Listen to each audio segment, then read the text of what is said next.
Hey everyone, this is Gary K, and welcome to another awesome launch event. Thanks for signing up for this. We love doing these. We've been doing them since 2019, and we've been bringing you the best and most relevant content we can with regard to a virtual or live or an online event. All of our events are live. Nothing is pre-recorded. We always do these things live.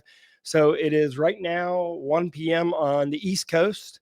For those of you joining us on the West Coast, welcome to the launch platform. And for those of you joining us in the EMEA, thank you for joining us. And of course, you could be watching this as a recorded event later on, but right now it is Tuesday.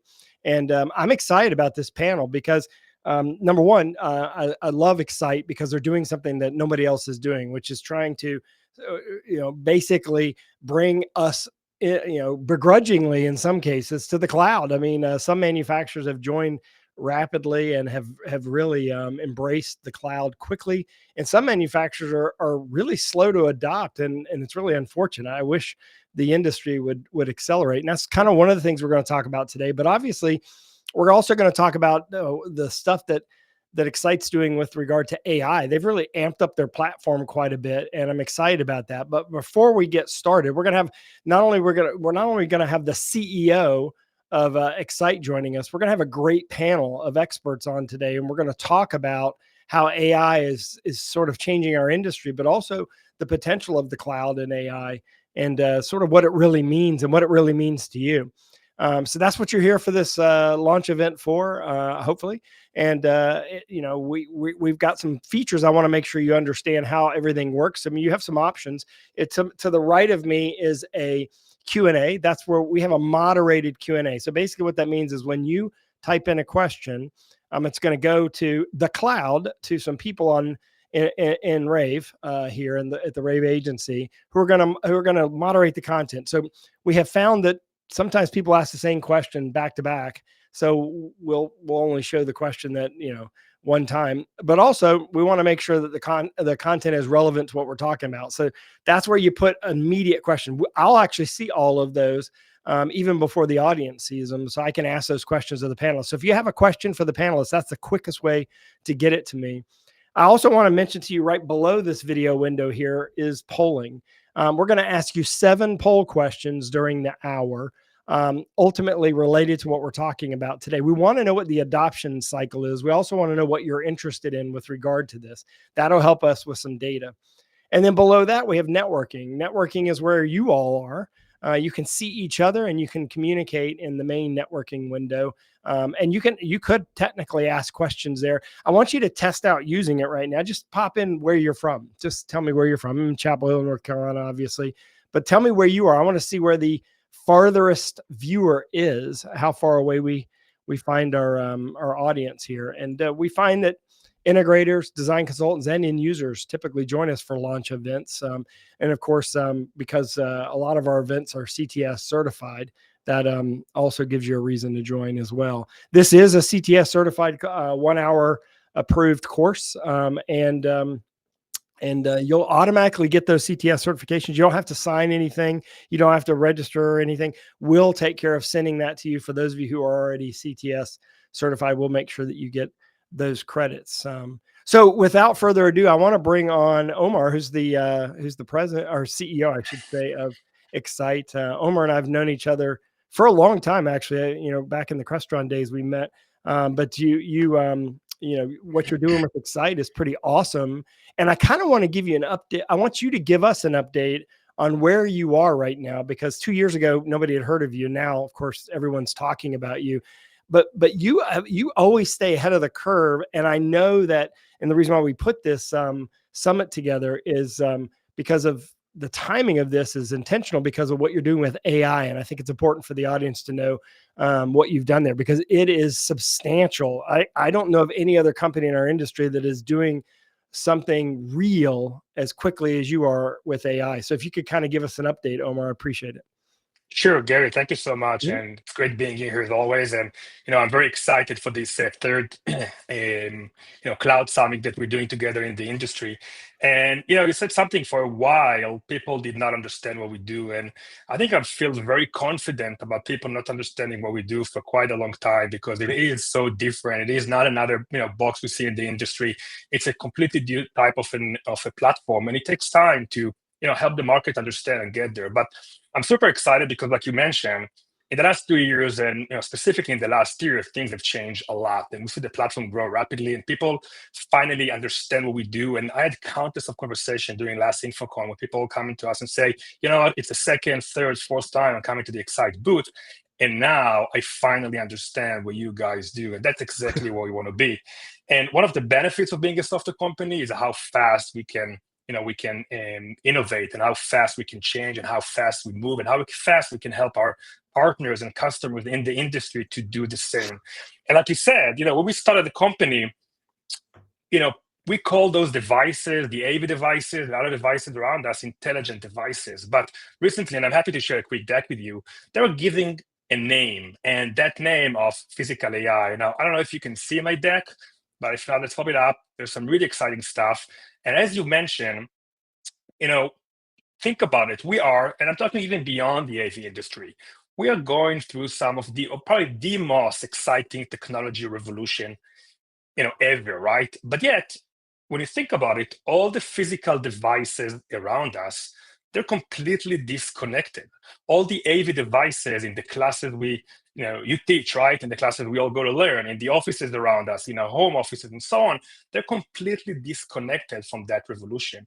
And there are a few device manufacturers greatly benefiting from that, but most others, they're just watching from the sidelines. And our mission at Xyte is to bridge that gap, is to connect all the physical devices around us to that latest AI technology in the cloud.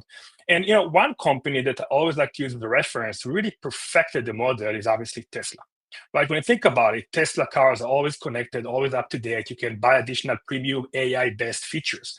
But the thing is that to do so, Tesla had to develop a completely vertical integrated platform. And that enabled them to turn this flywheel when they connect more hardware, collect more data, develop better AI, offer more services, and eventually monetize that to their customers in ways no other car manufacturers can do. And that is not just nice to have. This is a competitive advantage for them, because if you follow up, about 2 years ago, Tesla cut the cost of the cars significantly because they know they'll make up for that for those aftermarket sales in a way that GM and Ford and no one else can do. But what's interesting is that those concepts, they're universal, meaning that any device manufacturer leveraging them can benefit in a similar way. And the same thing applies to our audio video, right? Devices are evolving, they become smarter, more intelligent. We can push more AI models to the end. But it turns out that this physical AI era, it's not only about a newer, faster, smaller silicon at the edge. It requires new types of platforms, new types of infrastructure to get those features to our customers' hands. And more importantly, that's what our customers are expecting us to do across all the industry, all the device vendors, all system integrators, and so on. And at Xyte, that is our mission, to equip all the device manufacturers, their system integrators, and the end customers with the best-in-class platform. And really, there's one question we ask ourselves, and that is, what if every device out there, what if every microphone, every speaker, every switcher, every control system be like my Tesla? Instead of just a product, it'd be a platform. And once again, that is our mission, to bridge those physical devices to the latest technology out there. But the challenge is that there is no platform out there. And 4 years ago, when we founded Xyte, right, we looked around us to look for other platforms that enabled that, and we couldn't find any. So we've built one. And I don't want to spend time too much on Xyte today because we have a great panel of speakers. I just want to show you one example on how we're going to change this industry. When you look at device manufacturers on the left side, OEMs, and their service providers on the right, it is expected or estimated, that large device manufacturers, they employ 1,000, sometimes 3,000 employees for tier one support. And it costs them roughly $22 per support ticket. And the end customer, the more they scale the technology, they have to scale their headcount, getting more help with people, deploy them on the sites and offices and so on. And obviously, this is not scalable. So what if we could just connect all these devices on both sides, the end customer, the MSP, and the device manufacturers, to those AI tools in the cloud? I'll argue we can probably improve by 30, 40% solving those tickets autonomously. And the economic impact will be insane. right? We can save millions of dollars for large device manufacturers. We can save a lot of time and lower the NTTR and so on for those large end customers. But this is where it gets really exciting. We just announced our first AI agent a couple of weeks ago. People mistakenly think that putting some bot on your website or platform, that's AI. It couldn't be farther than that. AI is across the entire platform. This is just one example and the first one we deployed. What we are working on now is developing the counterpart on the device manufacturers. And because Xyte is a collaborative platform, well, you'll see later in 2026, those two AI teammates collaborating together. And each of them have a dedicated or different context. The OEM one sees the device manufacturers, only a specific device, but all the devices, while the end customer and the MSP see the systems of system. And those two AI agents teammates will be able to resolve more and more tickets autonomously and only involve a person when they need a human in the loop to push a firmware, software update, and so on. So I really do think, Gary, we've been in the industry for a long time. And let's be honest, for the last 4 or 5 years, the industry hasn't changed much. We see another soundbar, another speaker, another display. I really do think 2026, 2027, later on, are going to be amazing years for the industry as we finally leverage the power of this cloud and AI tools. And I'm very much looking forward for that. So I have a question about the new feature, that connectivity and sort of simplifying the way that brands are doing tier 1 support specifically. Is that have to be activated by the brand, or in other words, is there a way, because I feel like there's so many manufacturers in our industry that don't even have the tool set or don't even have the brain power or even the time to do this themselves? Is there a way that you could automate that, or maybe even just like give them a handshake or an API that would automate it for them? That's exactly what we do, right? When I showed the Tesla slide, what I always say is that unless you're Tesla or NVIDIA or Apple, you don't have the resources to build that. Tesla invested billions of dollars building that vertical software stack, and it goes way beyond just monitoring. And what we found out a way to develop a platform that any device manufacturers can very easily connect. And we've seen device manufacturers in this industry connecting and launching the cloud platform solution within 2 or 3 months, while we take complete care for the cloud infrastructure, the transaction, the AI stuff. And all we ask them to do, connect the devices and send data. The more data you send, the more powerful your AI tools become later on.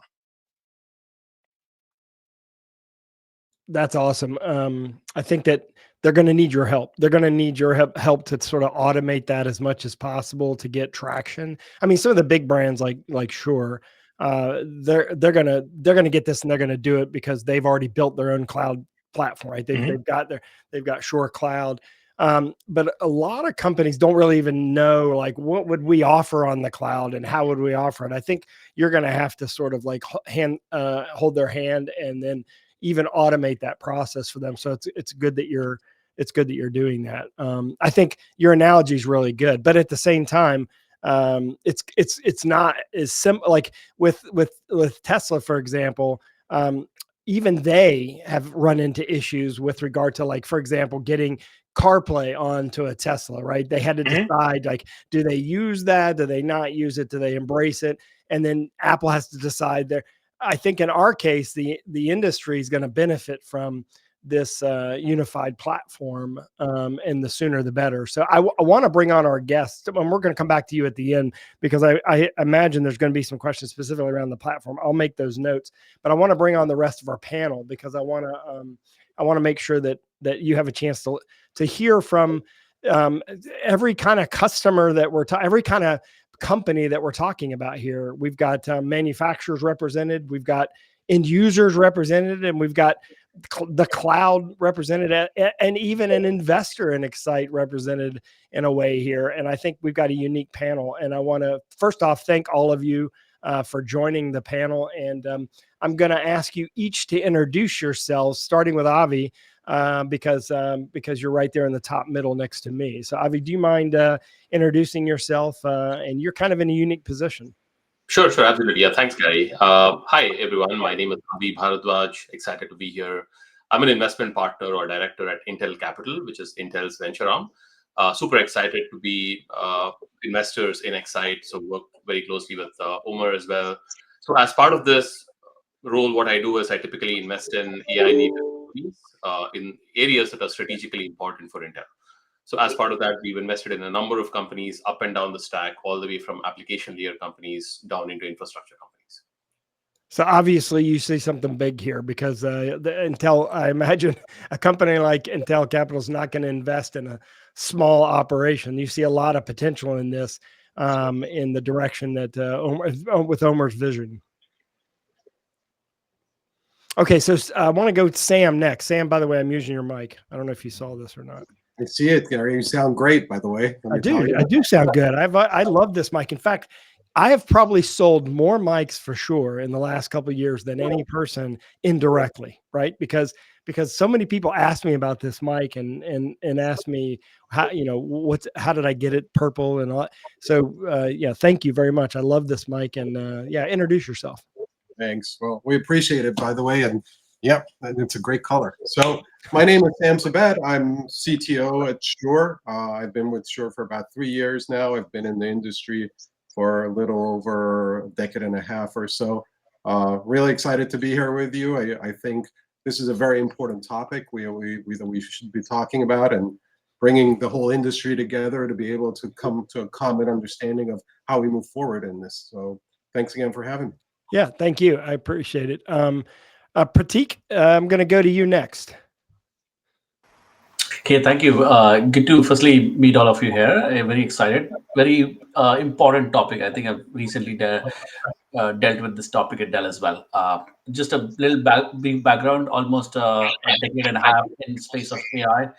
Been a founder, been an early employee at multiple startups. Very lately, I was leading enterprise AI at Dell, touched across the various domains, try to create these AI-powered software solutions for internal consumption to modernize their operations, whether it's like pricing, the commerce, the supply chain, the services, customer support, tax, finance, you name it. I was spreading across, and that's where I've seen like not only about the journey about being the pilots, it's all about creating something which is outcome driven and impacting the P&L. Well, I mean, to have the guy who's driving AI at Dell here is an honor. I appreciate you joining me. And Ron, how about you next? Sure. Hi, I'm Ron Sclaver, and I lead what we call the in-office meeting experience at Ernst & Young. So I'm representing the end users today, the cynic listening to everyone else on the panel, try and finally show me tangibly where's the value in all this. We'll talk more about that later, I'm pretty sure. I agree with you. I love it. Pramod, is it Pramod or Pramod? Pramod. Pramod. So, okay. Hi everyone, I'm Pramod Bajate. I'm the president and general manager of NetGear Enterprise, which includes a line of products called NetGear rAVe. My background is in enterprise networking. I built the wireless business unit on the engineering side at Cisco through an acquisition. I was with a company called Ruckus. I was with Arista. So relatively new to NetGear. The one thing which is exciting about the AV space is the transitions and the transformations that are happening here. We ourselves look at ourselves as wanting to make this more easy and plug and play. And when I heard about Omer and Xyte, it was exciting to see that there's stuff happening to enable this ecosystem from even the cloud side of things, and learned about AI today. So very excited to talk to you guys today. Well, for those of you who don't know, Netgear was the first, and still really honestly the only large networking company that has built a specific line of products for the commercial AV market, the 4250 and 4350 series of network switches. And they even have, even with their wireless products, they've even addressed the Pro AV market as well. So thanks for doing that, because I think that really helped accelerate AV over IP. And of course, that will help accelerate the cloud because the infrastructure is already there. So my first question is probably the obvious one that everyone's kind of, going to ask kind of mentally. And that is, there's a lot of hype around AI. Just last week, I ordered my first robot, literally the Neo. I love the product. I think it's pretty awesome. I don't know if you saw it, but it's a company out of Europe that's building an at-home chore robot that washes your dishes for you, takes groceries out of the car, can get your mail, feed your cat and dog.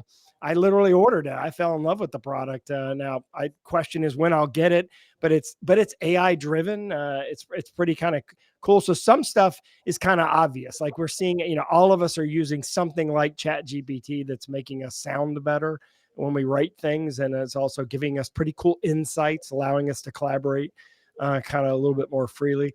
In our industry and sort of what we're seeing about the impact of AI today, where are we seeing the stuff that's not hype? And I kind of want to address this to all of you. First one to kind of pipe in. Where are you seeing, because I'm guessing, Ron, maybe you don't want to answer this yet, but where are you seeing AI and where it's being implemented properly versus where the potential is that no one's really taken advantage yet?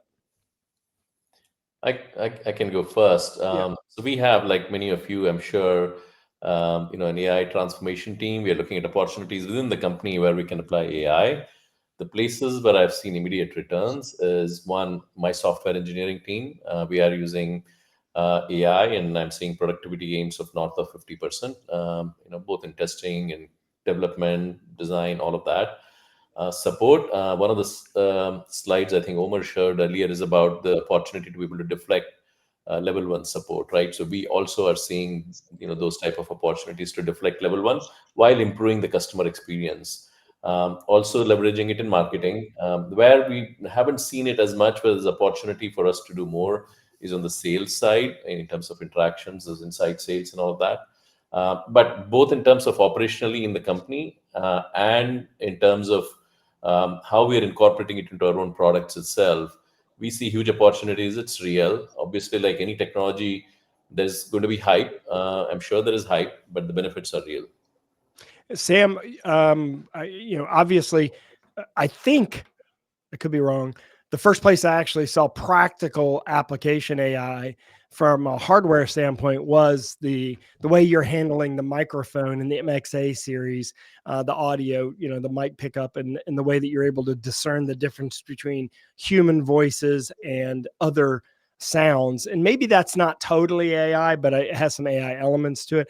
But where else is Shure adopting AI? Yeah, so I guess first of all, Ramon, maybe I need to talk to you after this 50% improvement on software engineering. Man, I need to figure out that. We are using it, by the way, in our development efforts as well. And we are seeing some significant improvements, specifically in more like rapid prototyping scenarios and kind of the front end being condensed more. So that's working great. Jury's still out on the back end sort of development. I think there are some improvements. I'm not sure I'm up to 100 to up to 50% yet. So I'd love to get some pointers from your team. But having said that, you're absolutely correct. We've been integrating AI in the audio space probably for the last 5 years. It's not that it just started in the last year when the hype started. And I agree with you 100%. Like any new technology, there's a lot of hype, and you gotta sift through it to see where the truth is. But AI is making a real impact today. It's there. Once you remove that hype, you can see many different use cases where you're getting strong efficiencies, whether in the meeting room, in knowledge work, like you said, using Copilot to improve your writing and your presentation abilities, things like that. Specifically, more in the what I'll call the collaboration space and the meeting room space.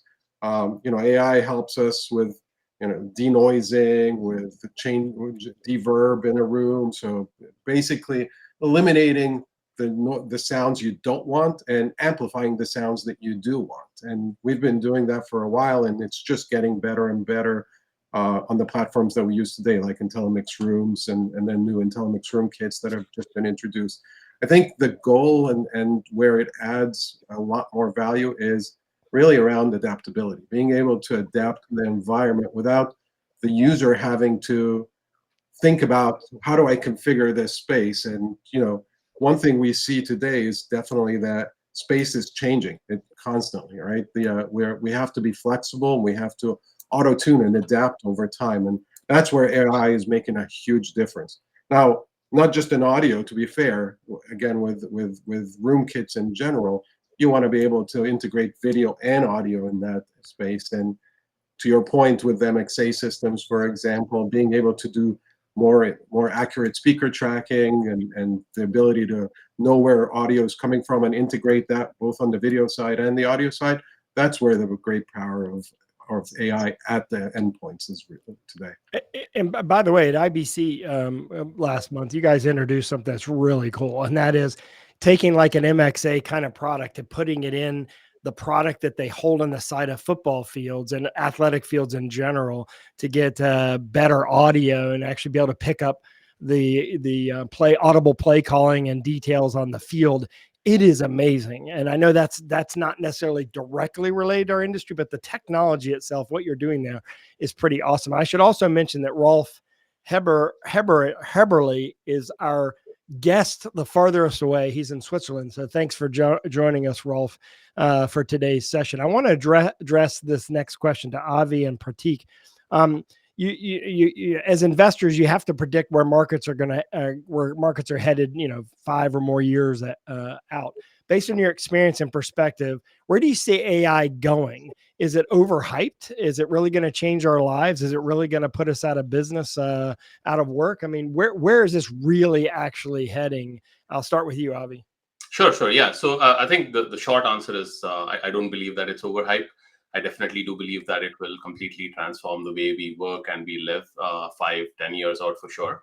In terms of use cases, one rubric that I use is to see what types of use cases have low complexity, high repetitiveness, and low cost of failure. And I think some of the things that other panelists have already talked about fit this framework really well. Like support operations is a good example. Software development is another good example. Whereas there are use cases like corporate finance or high contract value sales where these are not repetitive, these are pretty complex, and so on. And in those areas, AI is still not there yet. When I see about 5 years out, I think one of the things that I am pretty excited about is that as of now, we have AI that is really good at textual data, at images, and at video. But we are definitely seeing a lot of foray into new types of modalities. Like I think the robot that you talked about, Gary. Stuff around that, around healthcare, around life sciences, we are seeing foundational models that are completely transforming the way we work with some of these industries. So that is probably what I'm super excited about for 5 years out. And the other aspect, maybe more specific to enterprises, is around the use of internal data. All the foundation models that we have right now are using publicly available data, and they're really good at coming up with generalized solutions for some of this data. But none of the foundation models have access to internal private data of enterprises. And there are many new technologies coming up to help these foundation models better understand the private data that is residing within enterprises. And that's probably another area within enterprises that I'm excited for in the next 5 years or so. I'm actually going to ask Ron about that in just a second, because EY is one of those companies that has their sort of own AI system internally for the financial analysts to use. So I want to ask him about that. But before I do, Pratik, I'm sure you agree with most of what Avi said, but what about your perspective on it? I completely agree. Everything what across the board everyone is saying, Avi as well. I am also on the very optimism and believer side of the AI. I think it's not hype at all.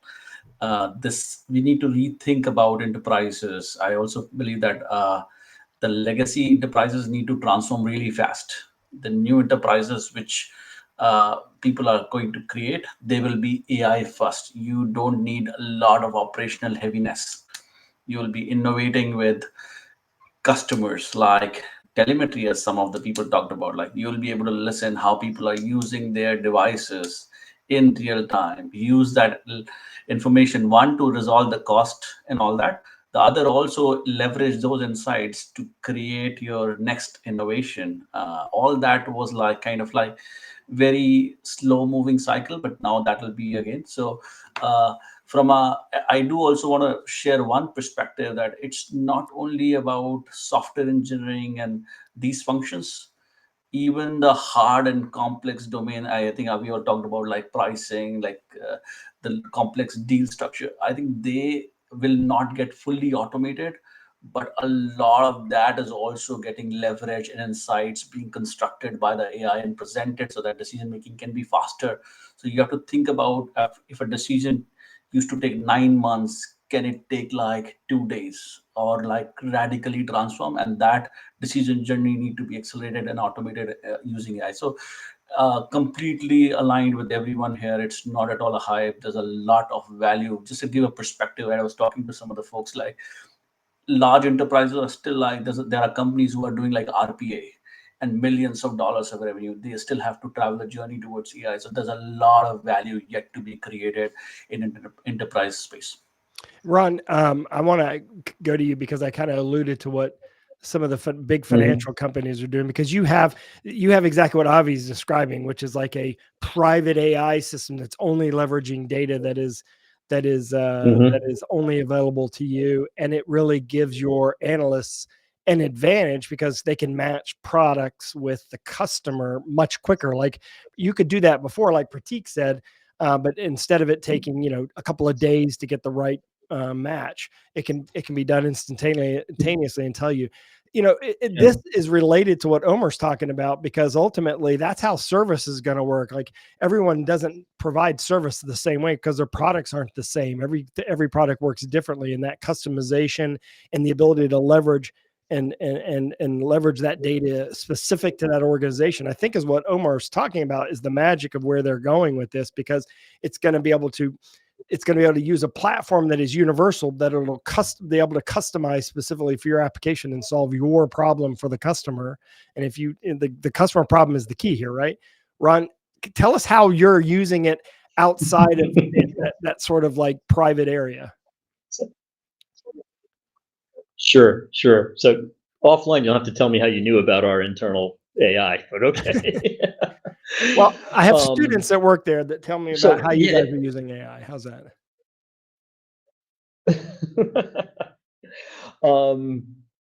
Okay, so I hear what everyone is saying, and it's very much about creating their products to try and sell me, and hoping that whatever their products do are products that I actually need.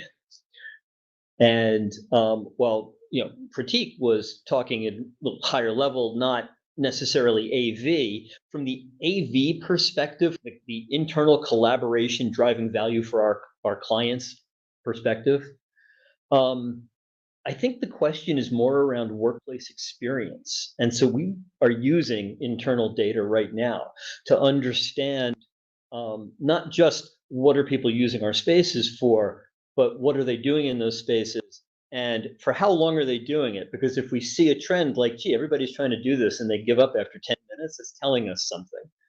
And it's allowing us to have much different conversations with facilities, with real estate, even with the service lines who are asking for explicit capabilities that our professionals need.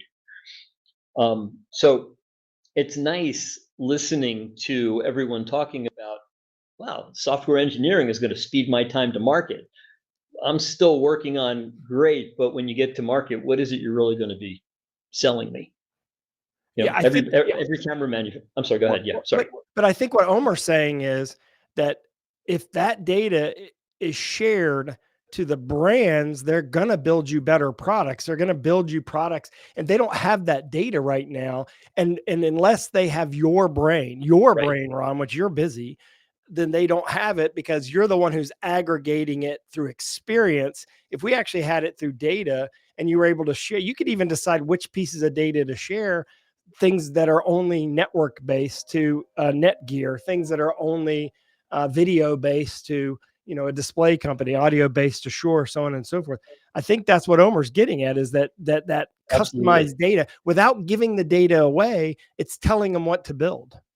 I couldn't agree with you more. It's probably one of the reasons Omer and I get along very well, because I really agree with every syllable you just said. I wish there was some way I could monetize it, because right now I'm giving it away for free, and it's got a lot of value to me. Yeah, but you're 100% right, Gary. Yes.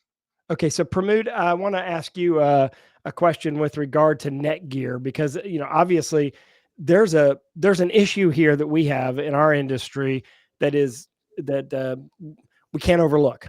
Video requires a tremendous amount of bandwidth, and we're talking about data transfer rates that are that are pretty high. We're talking about low latency connection, so it doesn't look like we're sending it across the network, even though we're scaling it. We're reducing the bandwidth that's being used. How is I know some of the obvious things, but how are you using AI to make that even better? What are you doing? Because it seems to me that if you know what the head end is supposed to look like, and we know what's missing on the receiving end, can't Netgear help solve some of those problems? Yeah, no, thanks for that question. So you're absolutely right. AV deployments are more demanding than regular networks. We learned this and we hear this from integrators loud and clear, right? That one of the reasons we've been very successful is we've made AV plug and play by really understanding the challenges of endpoints, the challenges of multicast and all of that. So on the speeds and feeds and latency side, we are building hardware which is capable of supporting those type of latencies for video, support time-sensitive standards like ST2110, IPMX, and all of that. But specific to AI, I think AI can play a role in making that plug and play even better, right? Because you can apply AI to learning about one of the challenges that I hear often is sometimes endpoints have their own idiosyncrasies, and we have to do a lot of testing to make sure they work together.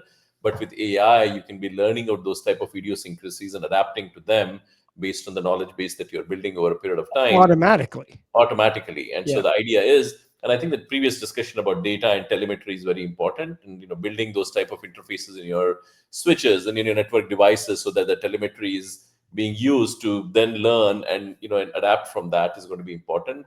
So I think a very important part that I see is troubleshooting and working well in the ecosystem by leveraging AI learning, and to be able to automatically also integrate much faster. Because one of the things which plagues us today is when you want to build systems which builds integrations between, as an example, integration with Xyte, those type of integrations will get much faster as a result of AI. So I'm going to give Omar a great idea, and maybe his team's already thought about it, but I think I'm going to address it to Sam by giving him a great idea, and that is, so you have all this data. You don't want to share that data with Sennheiser. You don't want to share that data with your competition, but you may want to share that data with other partners who are building complementary products. What Omar could set up here is a system that allows you to have that data flow. And the trade-off is you get the data from them, Sam, so that you're using the data. You're giving them the data they want as a display company, or Microsoft for MDEP certification, Netgear for network errors, configuration, things like that. And in trade, they're giving you back that same data. With what Omar's suggesting here, that data flow could be real time, and you wouldn't just have your own data. Now you'd have the global AV data, Sam, anonymously.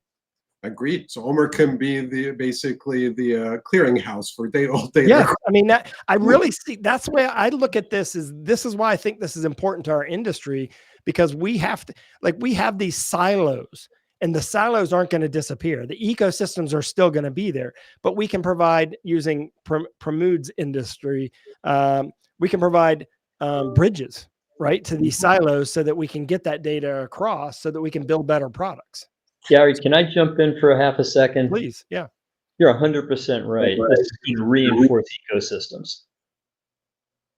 I'm a large scale end user. I don't want ecosystem, but it isn't going to change. Like I don't disagree with you, but that's a whole different launch and learn. We need a different launch and learn for that, because the ecosystem approach is a whole different thing. But let's imagine that they do continue through the cloud and through what Omar's talking about here and through Xyte, all that compatibility would happen because you'd have the ability to communicate between devices. It's almost like NDI on steroids, right? I mean, when it comes to video routing and distribution across the network, because you have everything, not just video. Doesn't that beg the question, is there more in it for the manufacturers and the integrators than there is for the end users? And so that's why I'm looking if it makes you more like, let's go back. Let's go back 10 years.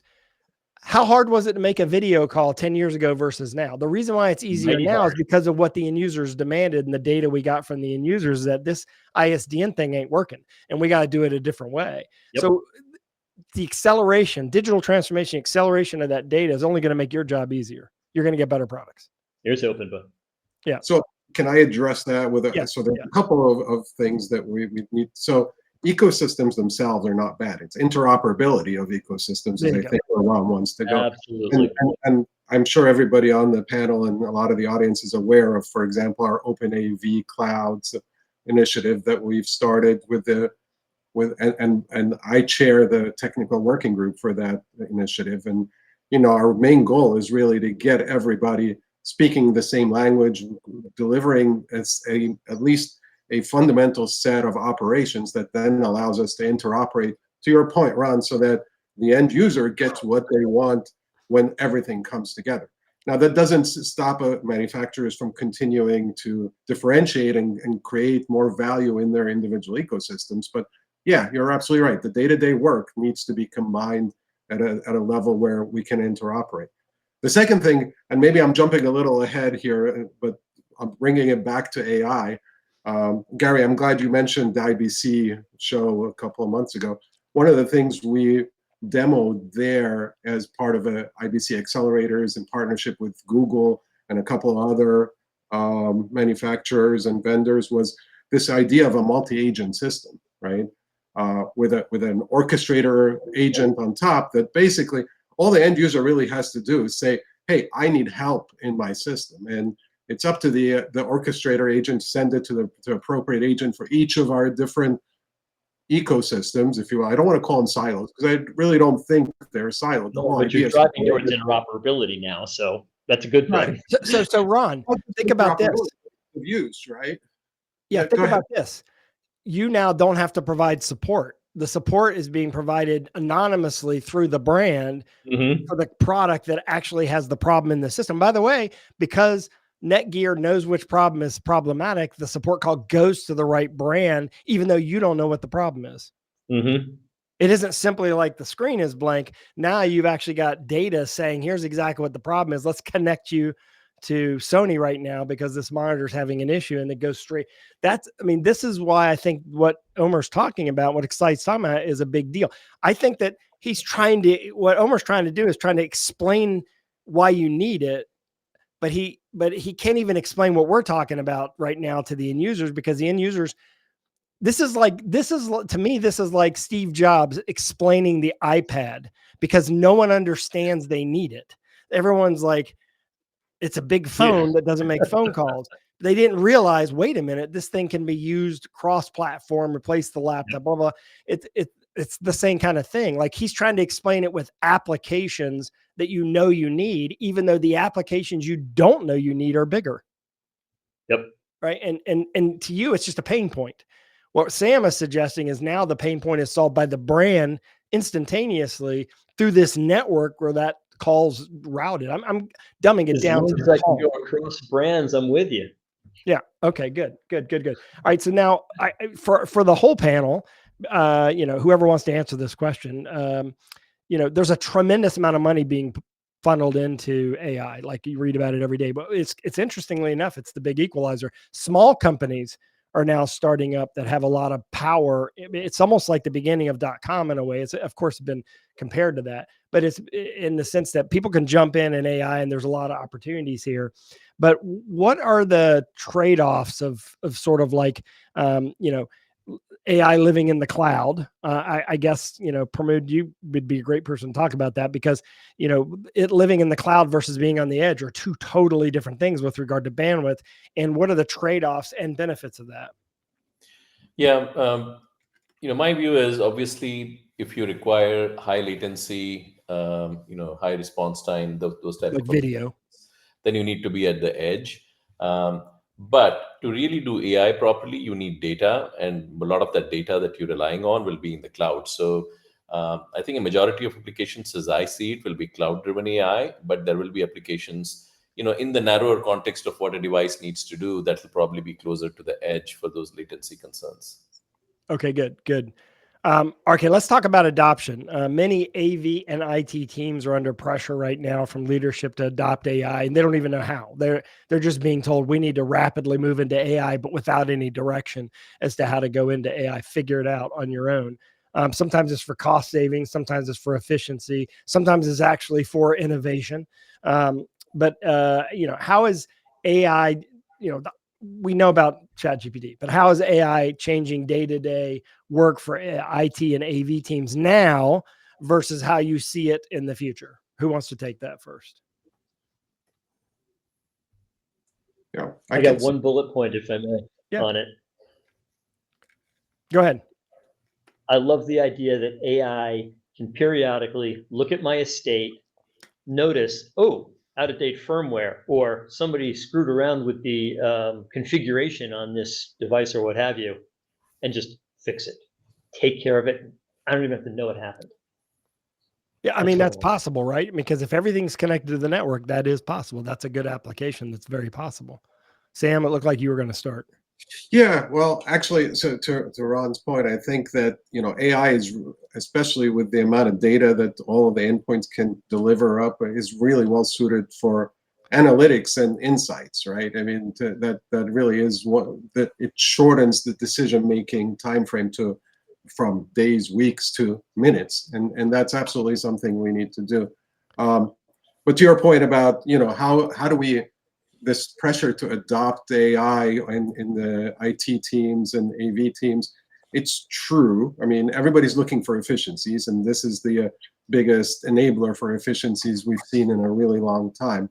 But I suspect that what we're going to find is people need to really experiment and figure out what the right solution for the use case is.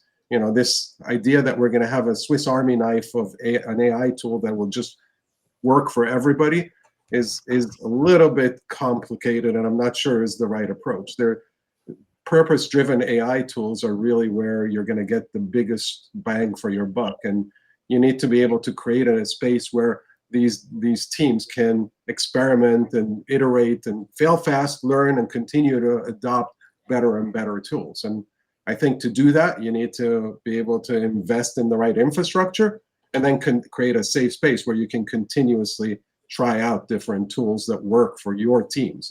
It's not a one size fits all, I don't think, today. So interestingly enough, I'm going to push this question back onto you again, Sam, because, okay, so I've got a room full of mics because you're a mic company, but the fact that those mics are in the room means that you could also provide data on the room if you had the other analysis tool. Like, if you've seen this product from Logitech, the Spot that does it's a little plastic thing you put on the wall and it tells you environmental data, right? Mm-hmm. Like, and also room occupancy data, dwell time, things like that. You could integrate that into your microphone, even though you're not, like, the way I see this going is, like, now you have the reason to build a different product than what you're building now, but it's still a microphone, but you're also providing all these other, because that's the magic, right? You're going to be a data company, even if it's just for yourself, because now you're able to get all this other data out there because you have the access and you have the product sitting there gaining that access. Gary, I'm a little worried. I don't know who's been showing you our roadmap, but realistically, you're absolutely right. The beauty of having different pieces of the endpoints inside a room is data and context, right? Right. I mean, we talk about AI in the cloud, to your point, whether it's the facilitators or AI companions or whatever is being provided in the cloud. They really rely heavily on accurate and pristine data coming from the rooms, whether that's audio data, video data, environmental sensors, and all that is being integrated into next generation endpoints to be able to provide it. But the bigger part of it is really just being able to coordinate that information, analyze it together, and come up with insights, like Ram was saying, right? And I think I'm a big believer in division of labor, right? The AI cloud is great and can handle huge amounts of data and do a lot more processing, but you need the eyes and ears in the room. You need that thing. And you're already in the room. You're already in the room. Yeah. See, that's why I see your importance growing, because you're already there, rather than someone else coming in with a whole different product line and trying to connect to the system. I think you're already there. So this kind of brings, did you read the article I wrote about the physical AI and the sort of like where it would end up with all this, with this concept of physical AI? If you haven't yet, it's on ravepubs.com. You can read it now. It's my latest blog for those of you who haven't read it. I know I want to get Omer's opinion on that blog when he comes back on. But ultimately, a huge part of IT revolves around devices, from laptops, mobile devices, the AV stuff that we've been talking about, displays, cameras, sensors, as I mentioned, the spot, the rooms themselves. The challenge is that most of these are disconnected from the latest AI capabilities, right? You can't talk to it, for example, and you can't make it do something by talking to it. How do you see organizations bridging the gap? And is this the convergence between hardware and AI that I'm talking about with regard to physical AI? I mean, that's the kind of thing that I feel like Netgear could be the center of the universe on. Sorry, Gary, can you repeat the last part of the question? The last part of the question is, right now, all these AV devices are in the system, but they don't have even the latest AI capabilities. Like as an example, you can't talk to them. Like you can't even just say, "Hey, do this," and it happens. And so that's sort of like bridging the gap between sort of the way people want it to operate versus the way it actually operates. And I see a convergence between hardware and AI in this concept of physical AI. And I feel like Netgear is in the perfect position because you're the connector, you're the physical connector hub. Yes, you're right. Absolutely right. I think, so we sit in the middle of it. We are seeing what's going from, the control message, the packet messages, all of that is traversing over the IP network. And like I said before, that allows us to, capture that data, adapt it, leveraging AI as a technology, and being able to respond to where there might be problems or where there might be troubleshooting that is needed. Or we're already doing that and seeing great success with that, because one of the things we implemented in our switches is profiles, so that if there is a specific device that needs to be configured a certain way, we make it easy for installers to do it. Now, learning those profiles rather than having to do it manually, we can apply AI to be learning those, right? So yeah, I think we have that vantage point of sitting in the network in the middle of all of this that helps with collecting the data and enabling AI, or pushing that data to systems like Xyte, which can then take that and apply it across a broader system of things. Yeah, and think about that. Now that's where I'm talking about, Ron, where you don't like ecosystems. They could, for example, Netgear could, for example, even though someone might be using a Extron Nav and you're using an NVX, you're going to have the same problems regardless. They could push that data to the AI that's doing support for you, so that you'd know what the solution to that problem is before it actually becoming a problem. It's just a solution to you. Yep. Pratik, were you going to say something about that? I think firstly, very valid conversation, right? Like just a twofold conversation on this one. One, from a history of troubleshooting all this, we majorly relied on what customer calls and the problems they explain, versus now the time is this telemetry information which flows through, identify before even customer reaches out to you, and there's a lot of use cases there, like and this can be done in a platform manner. That's number one. Second part, which I was going to say, is like there are a lot of use cases to be solved even for the single device telemetry first, and then a more exponential use cases will come when you can combine the telemetry of one device to another, as you've been saying. So I think the space is definitely the right timing going to evolve. I also like this. Firstly, I don't know much about Xyte. I just learned over this call, and I felt like this is a great opportunity, because if each and every team has to do almost similar thing, like you need to get organized that telemetry data, bring it inside, do all those analysis, present it. And if every company has to do it, there's a lot of OpEx layer expertise versus have some kind of a platform, which I am assuming Xyte offers. So feels like very relevant problem, very value creating for the industry, as well as a real problem which you guys are solving. So good to be part of it, and congratulations. I feel like very relevant conversations. Yeah, and in fact, that Xyte is the company that could get us to OpEx in our industry. In fact, I don't see another way we could actually do it, because it's not one company that dominates our industry. I want to bring Omer back on. I don't know where he is. There you go. There you go. Hey, Omer, how are you doing? Good, Gary. How are you?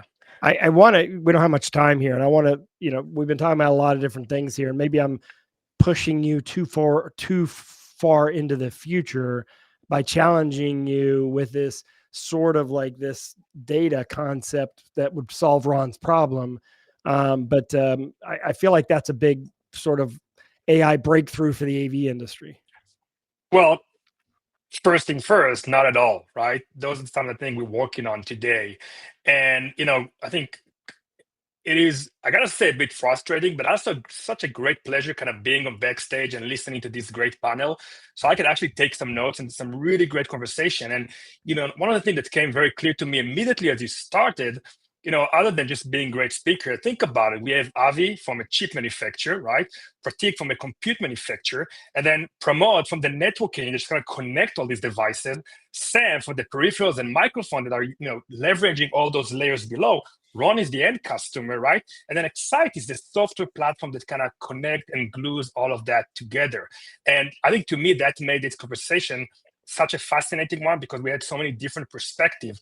And Gary, thank you for the compliment. I'm by no means Steve Jobs, but directly from here we are going to meet some Cupertino-based companies, so it's right on time.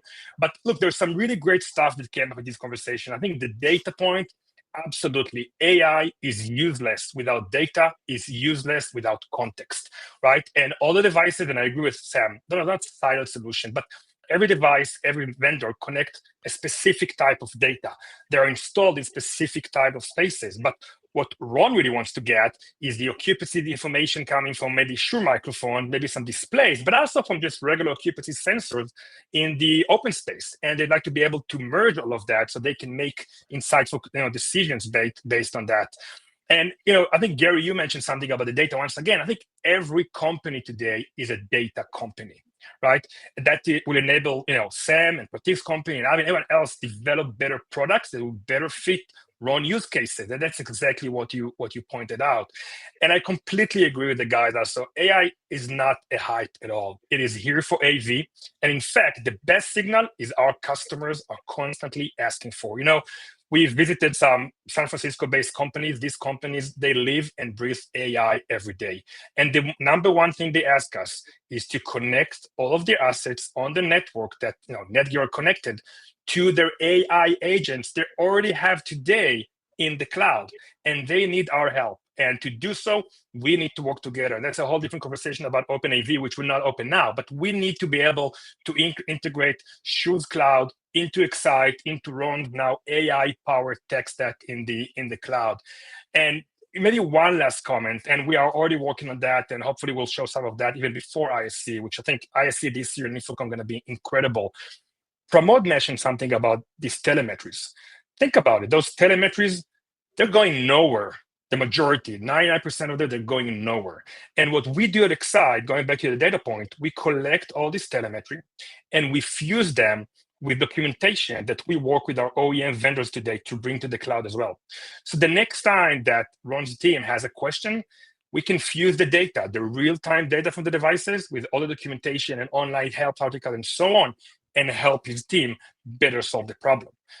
Later on, those AI teammates will autonomously solve many of those problems and have an audit trail. So Ron can see what happened overnight when he was home, right? And only when they need a human in the loop, they'll call Ron's team to maybe approve something.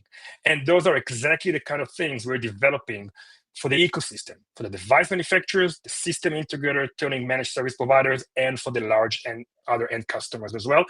I'm super excited about it. I want to just thanks everybody again for the panel. I was sitting here. I think it was a fascinating conversation. Yeah. And if you want to, read the article I just posted, the blog I just posted this week or end of last week about the physical AI, because I think that sort of kind of gives you a vision for where I think this is going. And Sam, I guess I put some challenges there for you, but it sounds like you already have some of this thought out because you're sitting in the room anyway. So Sam, thank you very much. Ron, love your honesty and your challenges. I think more end users would love to have the opportunities that you have to challenge these brands on this kind of stuff. Pratik, it was great to meet you. Avi, phenomenal. Again, I appreciate you joining us again. Pramod, appreciate everything you do, and the fact that you've recognized the commercial AV industry before anyone else has been a big. I think honestly, Netgear is the reason why AV over IP adoption is accelerated because you've provided. And by the way, for those that don't know, Shure and Netgear were the first company to ever provide a plug and play network connectivity. It's pretty awesome the way they did it. And it's the model for how all the others should be done in the future, because you literally plug it in, it finds all the devices, configures them. And it's really the great model. So thanks, Pramod, for providing that, Sam, for taking advantage of that. And Omar, thanks again for participating. This recording is gonna stay here. And well, it's not recorded, we're live, but when we're gonna actually save this recording and repost it in a couple of hours on this same page to encourage you to share it with your team members who weren't able to join us today. So you can just come back to this page. We'll also promote it on social media. Of course, I think, on the page, you can link to all the different people that are here today and go straight to their LinkedIn profiles. I encourage you to connect with them and continue this conversation on LinkedIn. And of course, I'll see most of you at ISE in Barcelona in February. I want to thank all of you for joining us today and for participating. I want to thank Emily for all the great production in the background. Thanks for dealing with all this. And we're going to end only a couple of minutes late, so Emily's happy as well. Thank you very much for everyone for joining us, and thanks for appreciate everyone participating. Have a great day, and best of luck to you as you start to implement more and more AI in your world. Thank you.